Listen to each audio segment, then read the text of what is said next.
This is Left at the Door, a podcast and vlog where we, a group of friends, get together to talk about the things or the people or the patterns that we have left behind in order to love, grow, succeed, and survive. These are our stories and these are your stories. I'm Cassie Yoder. I'm Sarah Easter. I'm Andrea McGee. And I'm Jessie Porter. And this is Left at the Door.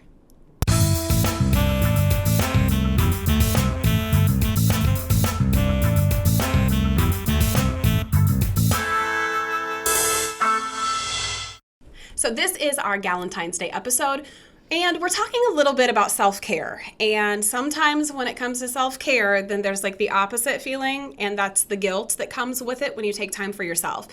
And we know that Valentine's Day is not for everybody. Not everybody celebrates it. Some people think it's commercial. Some people feel like you should love your friends or your family or your spouse or your partner or whatever all the time, you know, not just on one day, which is fine. So we thought that we would take the focus on what we as women can do. A lot of viewers, a lot of listeners, I think, have issues with self-care. I know we all have struggled with it, you know, and still continue to.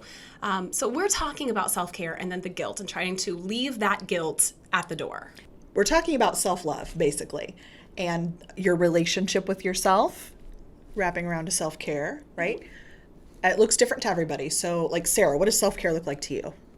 It's taking time to myself. Like, I have to literally just shut everything off. Even you, Cassie, I'm very sorry. Those of you who don't know, Cassie is my boss, and I do have to shut you off sometimes. But I really love to, like, read. I go to Wrigley Field a lot, and I read there when it's not 20 degrees, and I sit at the Starbucks, which I just found out is closed. I don't know if they closed it permanently because of the pandemic. I don't know. I saw signs out there. I was with a friend in Wrigleyville the other day, and I saw signs that it was like COVID testing, so I hope it's not permanently, but they took down like the Starbucks signs and everything. Ew. I know, but I would go there when it was like 75 degrees, you know, wind blowing, and it's Chicago, so there's a lot of wind blowing, and I would read there. That was really nice. Get a cup of coffee. So what about when it's, like, obviously with pandemic? Yeah. That's probably shifted completely for you. Oh, yeah. I think I'm still trying to find that little bit of self-care because being locked up in Chicago, it's hard. You can't just go for a drive because that drive is very frustrating and anxiety-induced. I do like to escape to the suburbs a lot, which I know everybody hates the suburbs, and I still hate them, but I do love the drive. I like to get out of my apartment, even if it is for a frustrating drive. I go for cups of coffee a lot. That's why I started my coffee Instagram. So it was like, I'm already here, why not review it? So I get coffee just as like an outing, even if it's just 10 minutes. Just something I give myself something to look forward to. I feel like that's a really good point because you talked about it on your episode that came out a few weeks ago, that you started that YouTube channel, and I feel like that's a form of self-care too. Yeah. So just even, it may look like work to some, but it's a way to express yourself. So being able to like channel your creativity. Yeah, even if it's just like sitting in my bed editing a video or sitting in my bed playing my Switch. You don't have to get out to do self-care. You can do it from your bed.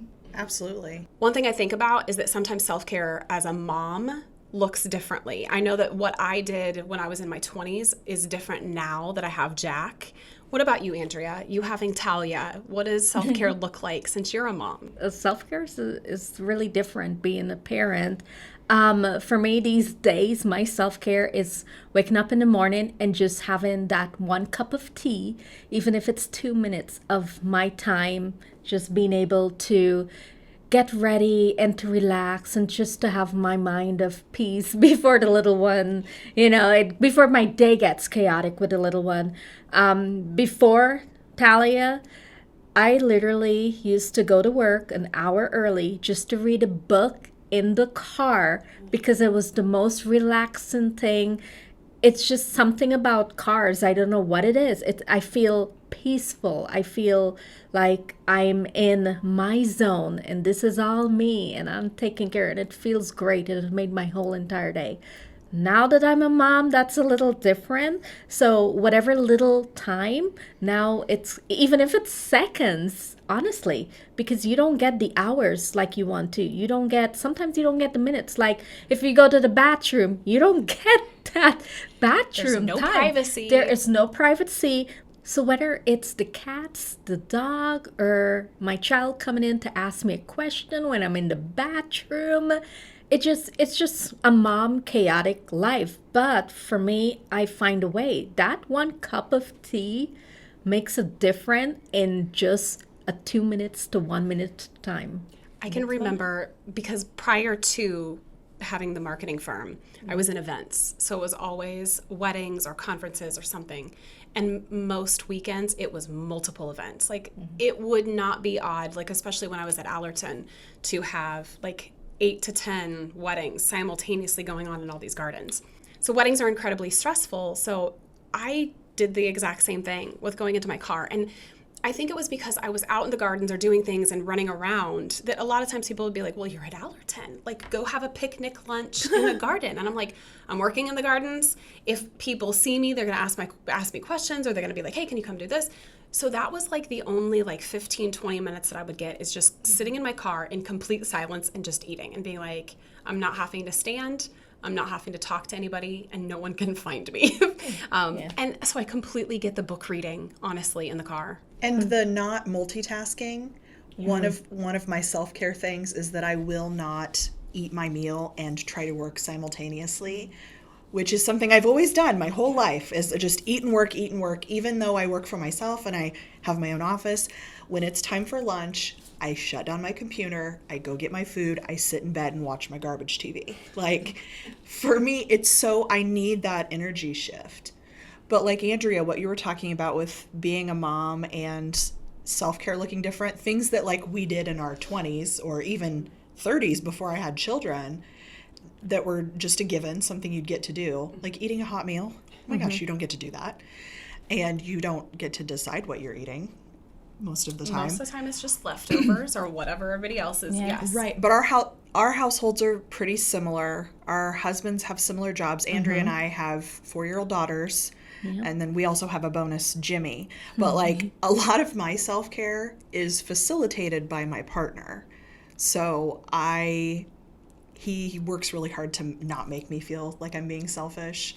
And I don't wake up to an alarm. He gets up every day, 7 days a week with the children. So I get to sleep in. But he also knows, the saying, happy wife, happy life. Yeah. He's a smart guy. But I know that like being a single mom like you, Cass, and Sarah with Papaya, you are taking care of that fat cat all by yourself. The resentful fat cat. She's very hard to take care of when she's ornery. But it's different. I mean, regardless of what your situation is, you almost have to have someone else that is rooting for you and prioritizing your self-care also. And sometimes it doesn't have to be your self-caring because you're a mom and you're trying to get away from the kids.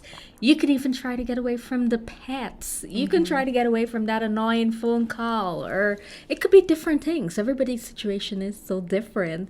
So just taking that little 1 minute self for yourself, it does a lot for your body, for your mind, your soul, mentally, physically, emotionally, I should say. Yes. So it does.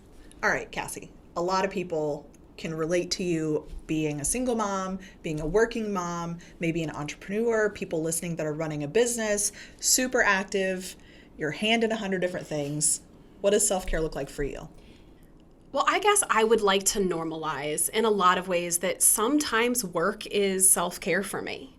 And I know that everybody has different jobs in different industries, but for me, many of the things that I have my hands in, I know I'm helping other people. They're passions. Yeah, it really is. And so while I own a marketing firm, like we started that Prairie Commons Collective with all these small businesses that were struggling horribly during the pandemic. So if I don't have Jack for the weekend and I do choose to work, it's usually on one of those clients because I know that it's like they're not getting a break at all. Like many mom and pop businesses are open 6 and 7 days a week. Sometimes they'll take, the Sunday and Mondays off or have some skewed hours. But for me, that's one thing I think about is that I think that I do find joy in helping other people. So for some people, they may volunteer at their church or they may volunteer at their school, and they find joy in volunteering. They find joy in helping other people. So for me, I guess it's no different. To me, it's like helping is helping. It's selfless to be able to say, yeah, if you need me to come in and like take pictures because this is the only time frame that works for you. If you need to kind of sit and powwow and regroup, like let's do that. But that's one thing. If we're talking really, if we want to be really strict about self-care, I think about something that you've talked about before with me, Sarah, where you're like, it's not always bubble baths and, go get your hair done and your nails done and spa day. And I think sometimes, maybe not viewers and listeners, they don't view it that way, but I do think sometimes that's the negative connotation of somebody who doesn't support self-care for their partner or for their spouse, or just believe in it in general. Sometimes that's their vision of it, that it's like, oh, you just want to drink wine and go have a spa day. Well, maybe that is something for somebody. Maybe having a glass of wine is a self-care moment, be able to just like reflect on the day, no different than tea. But I think that there's just such a negative connotation between the word self-care and like what that means, where it's like, oh, you're just being selfish. You're just, not taking care of your family, or you're not taking care of the other things or your responsibilities. And I would love to see that shift go away. Because I know I'm so busy and I've got a lot of things that I'm juggling, but it doesn't have to be a whole day. It doesn't have to be an entire afternoon. So even if it is a matter of someone getting in their car after they've closed their business down. So even if it's like they close up shop for the day, they go sit in their car for 10 minutes before they leave to go home, that is self-care. Sneaking in those little moments. But also there's an art to that. There's an art to being able to switch gears seamlessly. But I know too, if you take time to do that transition for yourself, you're going to show up more completely for whoever it is you're encountering next. I think about your husband, Dustin, because he had a commute from Sullivan to Decatur, and now you guys live in the same town where he works. So now it's a different transition. He doesn't have that commute. Yeah, there was an adjustment period. He had a 50-minute commute to change gears from, in his words, dealing with idiots. And then to walk in the door and treat his family like not idiots, which I would much prefer being treated like someone he cherishes. So we had 50 minutes to do that transition. Then we moved to Decatur where he worked, and then it was 7 minutes. So it got a little trickier, and I noticed that he'd stay in the truck for a minute after he got home, and sometimes it was finishing up a phone call or whatever. Now, because of the pandemic, he works at home. So it's literally 3 p.m. and the kids are at the door going, I know you're off work, Dad. Dad, it's 3. I heard the alarm. We live close to a factory. Don't blame the kids. You're an extrovert. It's Jesse too. Jesse's like, no, I text him. I'm like, it's 3:03. Why haven't you opened your door? I can see it. I am. Yeah. Well, I've been down in the back, and we were laying in my bed, me on the heating pad, and the kids were watching an episode of Bluey, which, by the way, if you have little kids, Bluey on Disney Plus, we are not being paid for this plug, but they're like 9-minute cartoons. They're all really good, like feel good, and they address things like gender roles and whatever. It's really good. Watch Bluey. So we're watching an episode of Bluey, and I look, and it's 3:09, and I'm like, why am I in here by myself with these children? Where is my husband? He has been off work for 9 minutes, and his self-care is playing video games. So he was in his office on his new TV that he got for his office, his new 50-inch gaming TV. Okay, so see, this is not just women. It isn't. And it doesn't have to be, and it shouldn't be, because he needs to transition, and he needs to step up and be a dad and be a husband, and he knows that. And it doesn't matter whether you're an introvert or an extrovert. Guys need self-care just as much as women do. I think this conversation brings up two things for me. There's a Facebook post that I saw that went viral. It was an idea that Brene Brown had said that, you need to take that 5 minutes before you step in the door after work, wherever you're at, and just switch gears. No matter what, always have a smile on your face when you walk in the door. Yes. That way it sets the tone. And then, after you've said your hellos and you've, had the conversations, then you can go into what's bothering you, if something is bothering you. And then I also think that conversation it just harps on mental health a lot. And men and mental health is just such an interesting conversation because society tells them that they can't let their struggles out to the world, and that's so wrong. Men struggle, and it's okay to have depression, it's okay to have anxiety, and it's okay to take that time for yourself to play video games after work before you head to your family, because you need to be as the best self for your family, for your friends, for your wife, whoever. And I think it's important to take that time and realize that it's okay to take that time for yourself, regardless of what your gender is. Exactly. That's a good point. It is. Yeah. Dustin's a unicorn. He always shows up. He's at 10 out of 10 for me, for the kids. And he facilitates so much of my self-care, like I said earlier, and he prioritizes that over himself. Absolutely. And I'm spoiled by that. I get used to that. And then I'm like, what do you mean you're playing video games? And I have to remind myself, like, he is where I am an extreme extrovert, he is an extreme introvert. So when I say, hey, I'm going to go record a podcast with the girls, he's like, peace, have a good time.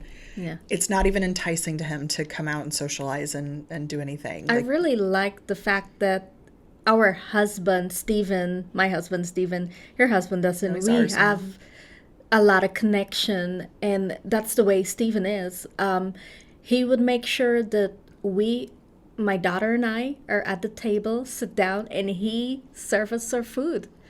It's a little bit of gender role reverse. Back in the days, it used to be women serving the food. Now it's different. And I like that. And I like that men are contributing more. Men are being recognized, and if they haven't, they should be. This is also not just a woman. They should also be recognized for their role too, because they're a part of it, and I like that shift. So one thing I would like to point out is that Cassie and Sarah made a good point earlier when they said self-care is not just about going to the salon and getting your nails pampered or just having that bubble bath. It could be work because, like for Cassie, I think some people think, oh my God, she's not going to self-care. All she does is work. But the fact that what Cassie does, she's working, but she's helping people. And for her, self-care is just helping it through work. And that's her thing. And I respect that. It's not just whatever fills your cup. So. I think that's, I look at like the 5 love languages, and anybody who's read that book talks about everybody has a different love language, speaks a different love language, and gives a different love language. So like mine may be words of affirmation and physical touch, but I may be the type of person that gives love through acts of service. And I think that is how it is personally and professionally. So for me, if I can help somebody or do something, that always, again, fills my cup more. But I also think about that has become a learned thing over time. Because I don't know if you guys are like this, but I feel like I come from a generation after generation after generation of people who think that you get points. You don't get this badge of honor by saying, oh, I'm a martyr, and I'm just going to sit back and I won't take care of myself, but yet I'm going to be resentful and I'm going to be mad when you take care of yourself, or I'm going to judge you when you take care of yourself. They're proud to say, I never do anything for myself. Right. Yeah. That makes me sad for that person. I don't admire that. I pity it. I agree. But we learn that specifically from our mothers a lot of times. It really is.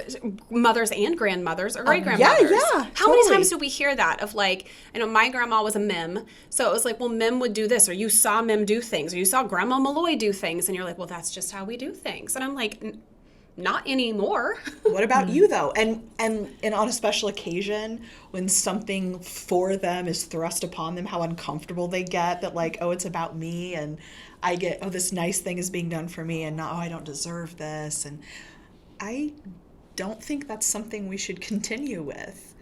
It ties into the fact that I don't think that self-care is about being selfish by any means. I think it goes back to, you've talked about this, about, the mental side of things, and really checking in with yourself and saying, you have to listen to that voice or that intuition. Ultimately, I do think that we know what we need physically. So if it's like, I am so tired, I need to take a nap. Like, I just need to close my eyes. Like, that is how some people are. I joke, my sister, you're this way. You guys nap all the time. A nap is self-care for me. And that's what she said. Maybe it's because she knows if she doesn't, she's going to get a headache or she's going to get a migraine. And or you just need a reset. Yes, and I don't do caffeine. Where some people are like, oh, I'm feeling tired, I'll just pour some caffeine on it. When I do that, when I used to do that, it didn't make me sharp. It didn't make me more agreeable. What now, are you talking about? I know. Now I'm physically exhausted. My brain is buzzing. And I'm jittery, Yeah. and I'm already clumsy. I don't need to caffeinate this. And The amp all go-go that bean up. juice just didn't work for you? No, I don't need the zoomies. Didn't work for you? No, I'm drinking lemonade. So I'm just off caffeine because it doesn't have if my body is going like, shut down, I'm going to listen to it. Again, that's facilitated by my lifestyle. And I'm very grateful not to anymore work or live in a place where it's like, no, you have a deadline, you have things to get done, suck it up, power through.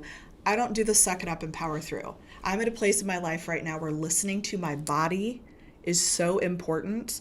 And with all the weird health things that I've had go on in the last 15 years, there's so much value in that. And you see people that just work themselves to death because they are not listening to their body. They're not tuned into what their higher self is telling them like they need. I think for me, in my opinion, what self-care boils down to is what you need and listening to your body. So for some, it is a spa day or getting their nails done.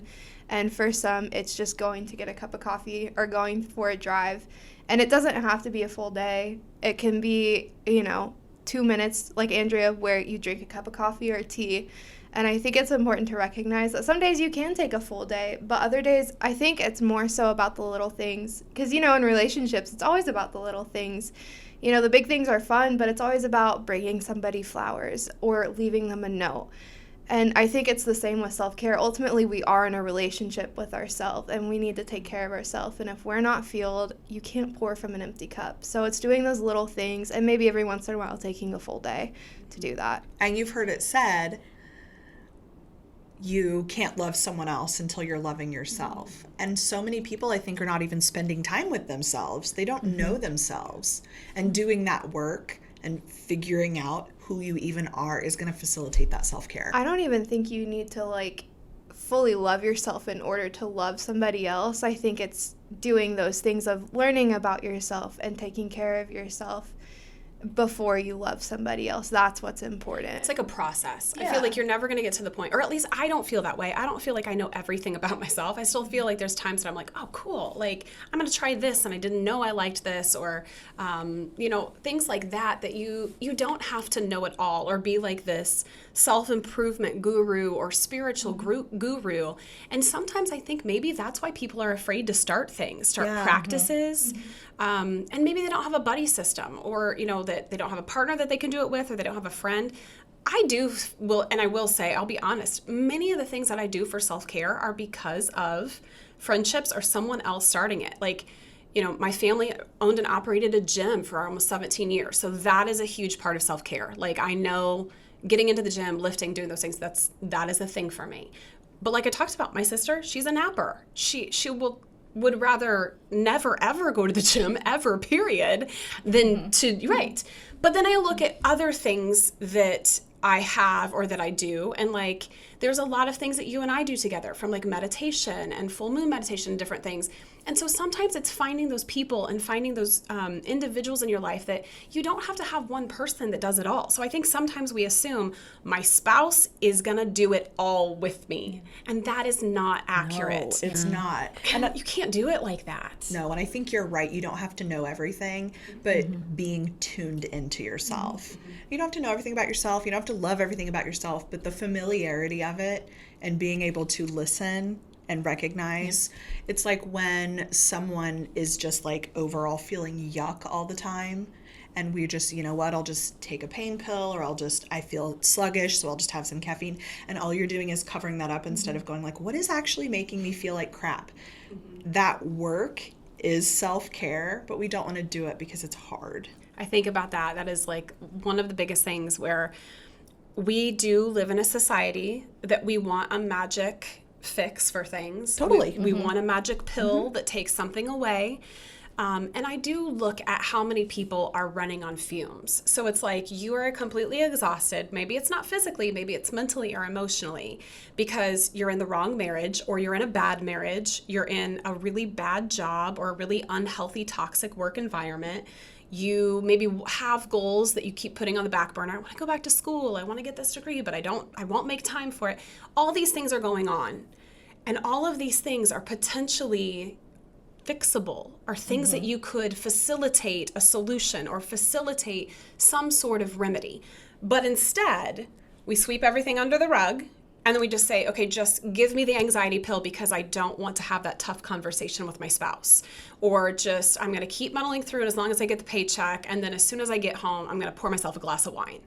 So I think that that's sometimes where that negative thoughts of self-care come from, because instead of trying to move and it's difficult, solving problems when you know that there's red flags, and whether it's work or personal, that is never easy. But I do think that it is a better thing to take the steps forward to say, all right, I'm not going to be a martyr. I'm going to go ahead and have that tough conversation, or I'm going to go ahead and look for another job, or whatever the case is, as opposed to just saying, I'm just going to do these things and call it self-care, even though it's not, even though it's actually making those problems far worse. My mom did that all my life. She spent her entire marriage mourning the loss of her brother, her mother, and her father silently. Didn't tell anybody that she was struggling with that or mental illnesses. And, my dad was just doing his thing and just not as emotionally invested in us. And so she did everything. And eventually all of that silent struggling and not taking care of yourself, it just ended up in her blowing up our family. And we're still working through that a year later. So I think it's important to not be the martyr and to take care of yourself, even if it does mean, sacrificing other things. I think the reason that people keep trudging along in those patterns is because the devil is less scary than the devil you don't. Yeah. And people are resigned to, I don't know what comes next. And that is so much more terrifying than knowing I will be miserable. I will continue to be unhealthy, unhappy, exhausted. At least I know what's coming. And I know that feeling. I remember that feeling about certain things in my life, and specifically a job that I was like, I can retire from this job. It's great. And going, well, at least I get the paycheck. Yeah. And finally, you have to get to a breaking point where you're like, I literally do not care what comes next. I just can't do this anymore. And it's easy to look in judgment at people that are walking this path, and you're like, God, why would you keep doing that? But I think if we really reflect, we've all been there in some capacity. And I think one of the things is that people need to be honest with themselves. And that's the biggest important self-care you can do. You have to be honest. Because if you, like Cassie mentioned, shoving things under the rug, you're just creating more ammunition, I would say. And when, like they say, when it blows up, it blows up. And you're putting yourself in that position where everything just crashes. You hurt yourself by doing that. So being honest is very important to yourself and to others as well, but mostly for yourself. Because if you go around living that kind of life of being somebody you're not, you're just, not only are you fooling yourself, you're fooling everybody else. And when things do come to light, then people just have, again, they have that judgment, they have that assumption. But most of all, for you, you have that shame, you have that guilt. So I think it's important. One thing I want to ask Jessie, what is something you would do differently in your daily life that no one would judge you? I saw this question when we were kind of brainstorming this episode, and I literally can't think of anything I would do differently. Oh, okay. I really can't. I feel like I have decided not to feel bad when I nap. I've decided not to feel bad when I eat something indulgent. I don't feel bad for having the nanny come when I have a day off so that I can just hide in my bedroom. And I feel like I'm pretty transparent about those things that I know as for a fact, before I was a parent, going, well, that's really shitty. You're going to call a babysitter when you're a stay-at-home mom.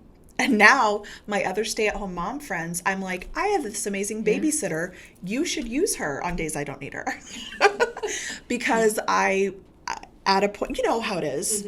The best parents have no kids. When you're saying there, I would never do that. Or when I have kids, I will never allow that or never allow this. My kids were not going to be chicken nugget kids. I was going to make all my own baby food. You know what Charlie hated as a baby? Homemade broccoli. Oh yeah, she barfed that right up. Now, store-bought broccoli, delicious. I didn't make broccoli. I pureed broccoli. I didn't grow the broccoli. I pureed it, and yes, I didn't conjure broccoli. You are very ambitious. I work from home. I make my own schedule. I have 24 hours in a day. And you know what my kids eat? My 2-year-old and 4-year-old, 5 days out of the week for lunch, Lunchable pizza. They're shitty cheese and pretend pepperoni, lips and assholes. That's what my kids eat. And if anyone judge you for having a nanny at home, it's just like taking your kids to daycare. It's you're a mom, you have a full-time job, and you're trying to juggle. So having a nanny at home is no different than having your kids go to daycare. So no one should judge, and all the viewers, listeners out there, again, we're going to go back to judgment and assumption. We do not judge our moms just because they change something. It's not different. It's like Saturday night, you want to go on a date and you have to call that babysitter. You know, your date could be right in your house. Yeah. And you have to do what you have to do. Well, I've seen that a lot with photographers. You know, I've been in the industry for almost 7 years. Wow, 7 years. It's a third of your life. I know. Whoa. Yeah. But one of my mentors, actually, from the very beginning, I think like a year or two into my business, I met her. And if you're in the Decatur area, book Hidden Gem Photography. She's great, especially for newborns. But she was one of my mentors. She's a great mentor. But she had 2 kids. And this is just a common thing because you work from home, you just stay home with the kids, and then you struggle to find a babysitter whenever you have a photo shoot. And she would always struggle to get work done, and I'd see that with other moms who stayed home with the kids and were photographers, and that was their business. And I think it's okay if you can afford to get a babysitter or a nanny and you work from home, do it. Because you need that time for yourself and you need that time for your work. You are not just a mom. You are more than one thing. And I'm a better mom because I'm not responsible for giving them all of my attention all the time. They are happier children when they have someone giving them 100% of their attention, and that is not something I can do while I run a business. So I try to have the nanny there. All she's doing is playing with the kids. She's not doing the dishes, she's not running the vacuum, she's just playing with the kids. Then when I am done and when Dustin, my husband, is done, we can be parents. We can enjoy the magical creatures our children are instead of being like, oh my God, all day they've been screaming. They wouldn't eat lunch, now they're hungry. And it's 3:30, which is not a meal time. This one wouldn't take a nap. This one stubbed her toe and cried for an hour. Like, none of those stressors are there. We get to do the fun stuff. And like, yeah, parenting isn't just about having fun kids to play with, but when those situations arise, when he and I have not expelled all of our energy fighting about putting socks on, now we get to have those meaningful conversations, make those meaningful connections, and be closer with our kids because we've done this other stuff. We've taken this other stuff off of our plate. Andrea, what would you do differently if you weren't worried about people judging you? Oh, gosh. I would pretty much dance all day. Dance? What kind of dancing? Just any dance. Oh my gosh, I was not expecting this. You just turn the music on and do it. Just I randomly dance just like that because I want to. Show us a little number. Stand on this chair right now. I mean, it's just, I remember last week I did it too. I got out of the car, I picked Talia up from school, got out of the car, and randomly danced in my driveway. And Talia and I encouraged her to do the same. Why? Because for me, it's less stressful. It just feel, hey, I'm in my world.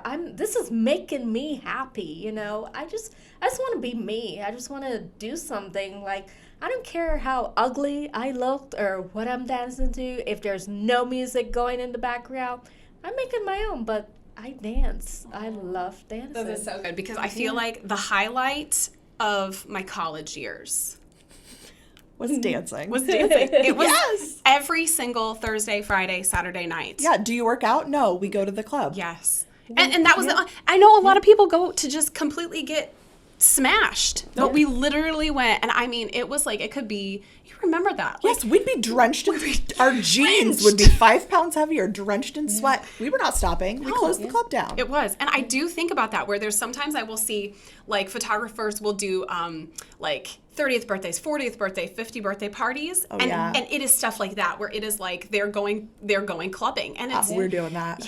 I As soon as know. things are open, we're going to celebrate whatever birthday. so you were right. I get the whole Okay. dancing 10 thing. birthdays that we all celebrated in It could be, quarantine. Yeah. it could be any music, and it just come on, and you just want to just get up and just dance. You know why? Because you're like, at that moment, at that time, I don't give a shit of what's going on around me. I will do it because it's going to make me feel great. And I think everybody should try it. And you don't have to be a dancer. You just do whatever you want to do, whatever moves you want to do. Just go with it. Just do it for you. It makes you feel good. It really does. We live in such a go serious Yeah. society, and I see a little bit of it in Chicago more so than here in Decatur. Because I live in Chicago and I commute to and from for work when we have photo shoots. But I think it's important to stop when you have time and just do the silly things like dancing or screaming or singing in the car and, not be serious all the time and just laugh. I think I don't know whether it was a couple birthdays ago or whether it was for Christmas, but yeah, my son Jack is literally the best gift giver. Like I will put him up against any spouse, girlfriend, friend, parent that that's like, they're really good. No, Jack is literally the best. But one time he bought a disco ball, and that was solely for dance parties. And I mean, he was little, but I mean, that is just how their little brains work. And he was like, we love to have dance parties. And it was definitely a stress reliever. Like there would be times, anybody who, maybe is divorced or their children go to and from different households, there's like that transition time frame that is a little hard to where they're still have maybe residual emotions and thoughts from that weekend or from that visitation, and then they're getting back into like their normal routine of things. And I noticed that like that was hard for him emotionally to transition back and forth.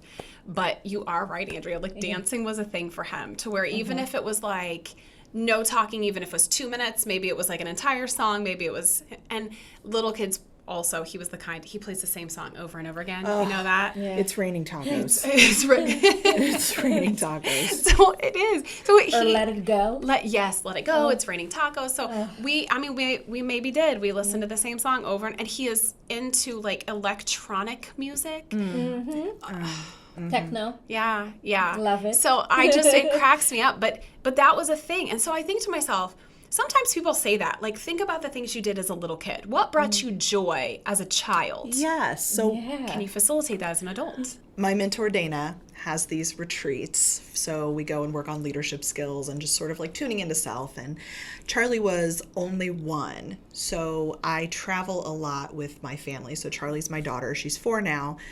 Anytime I had a work trip, the family comes with, and there's 100 women that are showing up to this retreat. We're putting glitter on our faces and jewels, and we're getting sprayed with Florida water, and we're getting Palo Santo'd and getting our energies cleared and doing all of this, and then having a picture taken to put on an envelope to do warm fuzzies. So just like feel good stuff. All these fun things. But it's the first time this has ever happened. A lot of the people coming into the room have never met anybody. They don't know people. And there's this like a little bit of an air of apprehension. And then in comes Charlie. I'll have some glitter. I hear music. Yeah, can I have a jewel here? Smile for the picture. And we don't even hesitate. And Dana pointed out to everybody, she was like, if you can harness your inner toddler and just do the thing that feels good. She didn't come in here going, I wonder if anybody will want to be my friend. I wonder if they're going to think that my bibs are funny looking. Don't worry about that. Do the thing that feels good in your core and block out all the other noise. She was like, that baby wasn't worried about if people were going to like her. Of course they're going to like her. And I remember, like, last week when I said this, Talia and I danced, I know my neighbor's camera was on. And I know they saw it. But I did not care because I'm like, we're just in our moment. Let us be. Let my neighbor just watch. Yeah. I don't care. They're just going to see a crazy mom and her daughter just dancing for no reason because there's no music. And how lucky to be able to include your kids in your self-care. Yeah, because I'm like, Talia, try it, do it. Let's just, I don't care what you do. Whatever dance they do these days, kids do. I don't care. Just do it. And she felt great. I know she did. She was happy. She's like, oh my God, Mommy just did that. To the point where I think she got a little embarrassed because she's like, okay, Mom, you can stop now. And I'm like, That's your okay, job, though. Okay, we'll stop. But, dancing is so much, if anybody, just do it. I feel like that sends a subconscious message to her to not care and to just be yourself and to do what brings you joy, because that's what matters. And that's what is important to teach to our kids. Yes, what a gift to give them. So I do think that sometimes I think about that maybe my motivation for self-care is because of Jack, where I say that, he's a motivation for everything. I think to myself, his little eyes are always watching. So for me, I think that while some people would say, oh, okay, divorce is the worst thing you can do to a child. And I sit here and I say, well, I think that being in a unhealthy marriage is far worse, So I think that working mom, if you're going to work, you're not spending time with your child. So, they're going to go and be raised without a mom. Well, no, I would like for him to see that I have goals and I have dreams and I have things that I want to achieve, and that women or men can do that there's no gender roles. So I think you always have that. Here's another side to that story, or here's another side to this very judgmental statement. But I do believe that sometimes there's reasons behind our self-care that motivates us. So if it's like, let's get Talia involved, let's get the kids involved, or things like that. But I can remember not having Jack, and so being in that early 20s stage, and really sometimes it's knowing what you don't want. It's seeing, like Sarah, you brought up and talked about like how your mom like stifled her like sadness and her grief. And so sometimes I would see that through other people, whether it's friends or family, and I would say, I don't want that for myself. I am the child of that unhappy marriage. I remember spending all of my high school years wishing my parents would just get a divorce because my life would have been so much more better. And they never did until I was 21. And it wasn't too late, but I wish it would have happened sooner. I remember the first words that I said to my dad when he told me were, it's about damn time. Yeah, you think that you're pretending, and you think you're doing such a great job, but maybe you're pretending on social media, but ultimately it's like, it's tearing away, and it really is, whether it's the kids or whether it's you yourself, it's like it really knocks that pieces apart from your soul, where you're like, well, I'm never going to get that back. I'm never going to get, and so it's the devil and I understand fully that sometimes doing something for yourself is the most courageous thing that you could possibly do. So this is us giving you permission to take care of yourself. And if you don't know what that looks like for you, if you're like, I don't even know what that would be anymore, trial and error. You get to try things. I think you bring up a really good point, Jess, honestly, that sometimes it's trial and error. Figure out what doesn't work, go back to things that you remember liking as a kid, or start really small. Literally, take a minute on your phone and be like, I'm going to set a minute timer. I'm going to shut all this down, and I'm just going to sit here in silence for whatever it looks like. Start small, start doing baby steps. And then I feel like eventually you're going to start listening more and hearing more as to what you think you need and what your intuition tells you, or what your heart's telling you, or what your mind is telling you. And it's just one of those things that I think everybody needs to really leave that guilt at the door when it comes to self-care, so that way then we can be the best versions of ourselves, whether it's for ourselves or whether it's for our families or our kids or whoever is involved. So I think this has been really great info for viewers and for listeners. And if you want more information on the podcast, on the vlog, of course, you can tune in to YouTube or on all major networks. And we'd love to know what you do for self-care. So hop on over to our Facebook or our Instagram page, send us some pictures, maybe just let us know what a little bit of self-care looks like for you. And we can start sharing those, and we can share more in depth about what we do as well. So this has been another episode, and it's our Galentine's Day episode. So we hope that you have a really great holiday. whether it's with someone else or whether it is with yourself, and you have that self-love and self-care that you really kind of facilitate for this holiday. So this has been an episode of Left at the Door.